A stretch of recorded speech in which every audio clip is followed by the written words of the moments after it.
पौराणिक कथाओं के अनुसार महावीर हनुमान जी को शिव जी का 11वां रुद्र अवतार कहा जाता है। महावीर हनुमान भगवान राम के बहुत बड़े भक्त थे। उनकी माता का नाम अंजनी और पिता वानर राज केसरी हैं। इस कारण उन्हें आंजुनाय और केसरी नंदन आदि नामों से भी पुकारा जाता है। तो आइए हनुमान का जन्म कैसे हुआ, ये हम इस कहानी के द्वारा समझने की कोशिश करते हैं। एक बार अयोध्या के राजा दशरथ अपनी पत्नियों के साथ पुत्रेष्टि का हवन कर रहे थे। ये हवन पुत्र प्राप्ति के लिए किया जाता है। हवन समाप्ति के बाद पंडित ने प्रसाद की खीर राजा दशरथ की तीनों पत्नियों में बांट दी, लेकिन तभी कहीं से वहाँ एक चील आ गई और उसने खीर का एक भाग अपने साथ ले लिया और उसे अपने साथ उस स्थान पर ले गई जहाँ अंजनी माता तपस्या कर रही थी और उसके सामने ले जाकर रख दिया। ये सब भगवान शिव की और वायु की इच्छा अनुसार हो रहा था। आंखें खोलो माते और इस प्रसाद को ग्रहण करो, इससे तुम्हारी इच्छा जरूर पूरी होगी। प्रसाद? लेकिन ये किसने दिया? बस यूं समझ लो, ये महादेव का आशीर्वाद है तुम पर। अंजनी ने उस प्रसाद को ग्रहण कर लिया। फिर अगले दिन माँ अंजनी एक पर्वत पर खड़ी थी और सूर्य देव के तेज मिली थी, लेकिन तभी वहाँ बहुत तेज हवा चलनी शुरू हुई। हवा का वेग इतना तीव्र था कि उनके वस्त्र उड़ने लगे। उन्होंने सोचा ये जरूर किसी दानव की उदंडता हो सकती है। वो क्रोधित होकर बोली, ये कौन दानव है जो मेरे जैसी पति परायण स्त्री का अपमान करने की चेष्टा कर रहा है? तभी वहाँ उनके समक्ष पवन देव प्रकट हुए और क्षमा याचना करते हुए बोले, देवी शांत हो जाएं। दरअसल आपके पति को जो वरदान प्राप्त है उसके अनुसार आपको मेरे समान एक शक्तिशाली बलशाली पुत्र की प्राप्ति होगी। इसी वरदान को पूर्ण करने के लिए मुझे आपके शरीर को स्पर्श करना पड़ा। मेरे स्पर्श के माध्यम से रुद्रदेव का एक अंश भी आपके शरीर में प्रवेश कर चुका है, इसलिए महादेव के अवतार के रूप में आपका पुत्र इस धरती पर जन्म लेगा।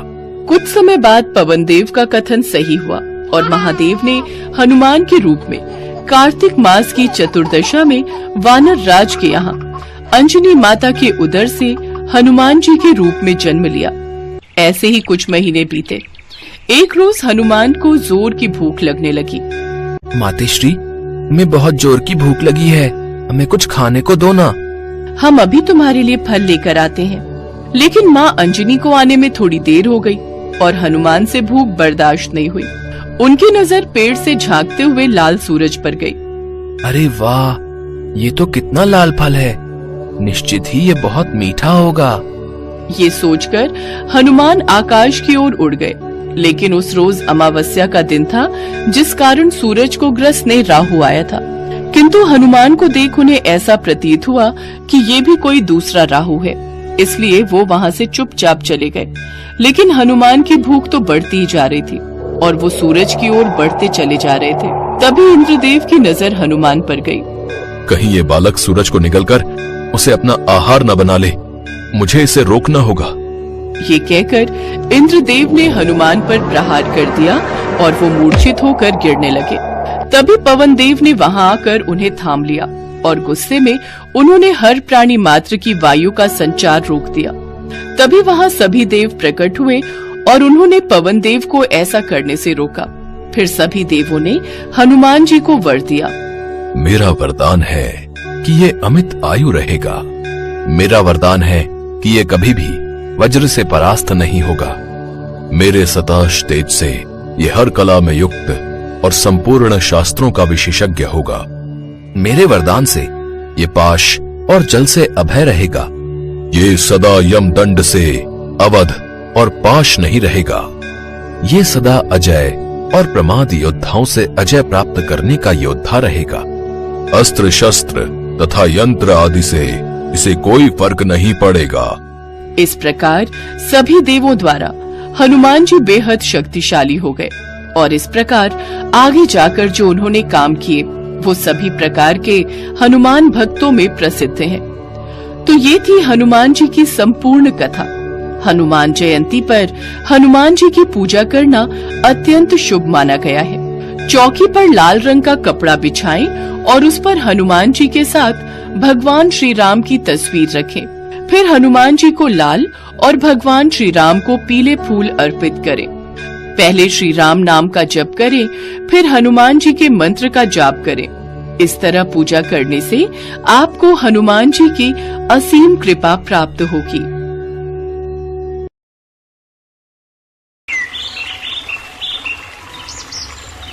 सीतापुर गांव में एक बहुत पुराना हनुमान मंदिर था। वहां के पंडित राम नारायण जी बहुत ही सालों से उस मंदिर की सेवा कर रहे थे। वो हनुमान जी के बहुत बड़े भक्त थे। बोलो बजरंग बली की जय। हम सभी भक्तों पर अपनी कृपा बनाए रखना प्रभु, आपकी सदा ही जय हो। राम राम पंडित जी। राम राम बेटा, ये लो हनुमान जी का प्रसाद। ये लो बेटी, तुम भी लो। राम राम पंडित जी, अब तबीयत कैसी है? सुना था आप बहुत बीमार थे। मौसम है सर्दी का, ये तो चलता ही रहता है। थोड़ी सर्दी खांसी और जुकाम हो गया था बस। ठीक तो मुझे होना ही था। हनुमान जी मुझे याद कर रहे थे, उन्होंने ही जल्दी ठीक कर दिया और मैं मंदिर आ गया। आपकी सारी चिंताओं का समाधान अब हो ही गया समझो। राम राम पंडित जी। राम राम जमींदार साहब। आज सुबह सुबह पंडित जी, अब मैंने सोच लिया है कि आपको भी थोड़ा आराम चाहिए, इसीलिए आपका हाथ बटाने के लिए मैंने शहर से केशव को बुलाया है। मेरे साले जयप्रकाश के घर के पास ही मंदिर में एक पंडित जी हैं, उनका बेटा है केशव। केशव, ये हमारे हनुमान मंदिर के बहुत पुराने पंडित जी हैं, राम नारायण जी। अब तुम्हें इनके साथ ही रहना है। चिंता मत कीजिए जमींदार साहब, अब मैं पूरी तरह से मंदिर को संभाल लूंगा। राम नारायण जी, अब आप हनुमान मंदिर की सारी सेवा मुझे दे दो और आराम से बैठो। हाँ हाँ बेटा, जरूर। मैं तुम्हें मंदिर के सभी कार्य समझा देता हूँ। ये साप्ताहिक आरती की सूची है। यहाँ इस दिन कथा वाचन होता है, किस समय कीर्तन होता है वगैरह सब कुछ इसमें विस्तार से लिखा हुआ है। प्रत्येक सप्ताह भंडारा भी आयोजित होता है। धीरे धीरे तुम सब सीख जाओगे। राम नारायण जी केशव को सब कुछ समझाते रहे और केशव ध्यान से सुनता रहा। हनुमान जी की मूर्ति बहुत सुंदर थी। उस पर सोने का मुकुट, गले में सोने की माला तथा सोने के अन्य आभूषण भी जड़े हुए थे। केशव का सारा ध्यान बस हनुमान जी के सोने के आभूषणों पर ही रहता था। उसके मन में सोने के आभूषण देखकर लालच उत्पन्न हो गया और वो आभूषण चुराने के लिए योजना बनाने लगा। ऐसा क्या करूं जिससे सांप भी मर जाए और लाठी भी ना टूटे? मुझे तो हनुमान जी की इस मूर्ति से आभूषण चुराने ही होंगे। बहुत महंगे आभूषणों से श्रृंगार किया हुआ है। बस मौका देखते ही ये आभूषण मुझे अपने कब्जे में लेने। बस ऐसे ही रोजाना राम नारायण जी देर से मंदिर आए, फिर मेरे पास अच्छा मौका रहेगा। राम राम पंडित जी। पंडित राम नारायण जी नहीं आए क्या? हाँ, वो आजकल मैं मंदिर की काफी चीजें संभाल लेता हूँ ना, इसीलिए वो देर से आते हैं। कुछ काम था? हाँ, वो उन्होंने हवन की सामग्री लिखवाने के लिए बोला था। अच्छा अच्छा, कोई बात नहीं, मैं लिख देता हूँ। केशव हवन की सामग्री लिख देता है। शुक्रिया पंडित जी, बहुत बहुत धन्यवाद। खाली धन्यवाद से काम नहीं चलेगा। कुछ दान दक्षिणा तो दो। मैंने इतना समय लगाकर सामग्री लिखी है, कम से कम 501 रुपया लूंगा। पर मेरे पास इतने पैसे नहीं हैं। पंडित जी ने तो कभी मेरे से इतने पैसे नहीं मांगे। अरे पंडित जी अब बूढ़े हो गए हैं, उन्हें क्या समझ कि कैसे काम चलाना है? हमें भी तो खर्चा पानी निकालना होता है। लाइए, दीजिए, दक्षिणा दीजिए। तभी पंडित राम नारायण आ जाते हैं और वो केशव को ऐसा करता देख लेते हैं। केशव, ये क्या कर रहे हो? ये ठीक नहीं। मंदिर में आज तक इस तरह से बेमतलब दान दक्षिणा कोई नहीं लेता, और अभी तो हमने हवन किया भी नहीं है, तो फिर किस बात के पैसे तुम ले रहे हो? जब हवन हो जाएगा उसके पश्चात ही हम दक्षिणा लेंगे। अभी इससे पहले कुछ नहीं, और वो भी इनके सामर्थ्य के अनुसार लेंगे। राम राम पंडित जी, बहुत बहुत धन्यवाद। मैं चलता हूँ। भक्त वहाँ से चला जाता है। केशव मन ही मन ईर्ष्या से भर जाता है और अब तो उसने ठान ही लिया था कि वो पंडित राम नारायण को रास्ते से हटा कर रहेगा। मुझे पंडित राम नारायण का कुछ करना ही होगा, वरना ये तो मुझे कुछ कमाने ही नहीं देगा। और फिर मुझे मंदिर के आभूषण चुराकर इनका पत्ता भी यहाँ से साफ करना है। मुझे ये काम जल्दी ही करना होगा। केशव हनुमान जी का मुकुट और बाकी के आभूषण चुराने के बारे में सोच चुका था। पंडित जी, आपकी तबीयत भी ठीक नहीं रहती। एक काम करता हूं, शाम को मंदिर के द्वार ढकने की जिम्मेदारी मैं ले लेता हूं। आप समय से घर चले जाया करो, वैसे भी सर्दी का मौसम हो रहा है। ठीक है बेटा, जीते रहो। पंडित रामनारायण शाम की आरती के बाद अब जल्दी घर जाने लगे। पीछे से केशव मौका तलाशने लगा और एक दिन उसे मौका मिल ही गया और वो हनुमान जी के मंदिर से आभूषण की चोरी करके वहां से भागने लगा। अरे अरे कौन है, कौन है? छोड़ो मुझे, कौन है? केशव जैसे ही पीछे मुड़कर देखता है, साक्षात महावीर हनुमान उसके पीछे खड़े थे। अरे, मेरा मुकुट और मेरे आभूषण चुराकर कहाँ भाग रहा है? तुझे ऐसे थोड़ी जाने दूंगा। ला, मेरे आभूषण वापस कर। अरे अरे, तुम तो ऐसी वेशभूषा में हो जैसे सचमुच के हनुमान जी हो। मैं तुमसे डरने वाला नहीं हूँ, बताओ तुम्हें। मूर्ख, तू मुझे पहचान नहीं पा रहा है लगता है। तुझे अपनी शक्ति दिखानी ही होगी, तभी तू यकीन करेगा। अरे छोड़ो छोड़ो मुझे, अरे मुझे हवा में क्यों घुमा रहे हो? अरे छोड़ो, अरे अरे अरे मुझे बचाओ बचाओ। केशव चिल्लाने लगता है। वो हवा में घूम रहा था। हनुमान जी मुझे छोड़ दो, मुझसे गलती हो गई। मैंने आपके मंदिर में चोरी की है, मैं आपके आभूषण आपको अभी दे देता हूँ, आप मुझे छोड़ दो।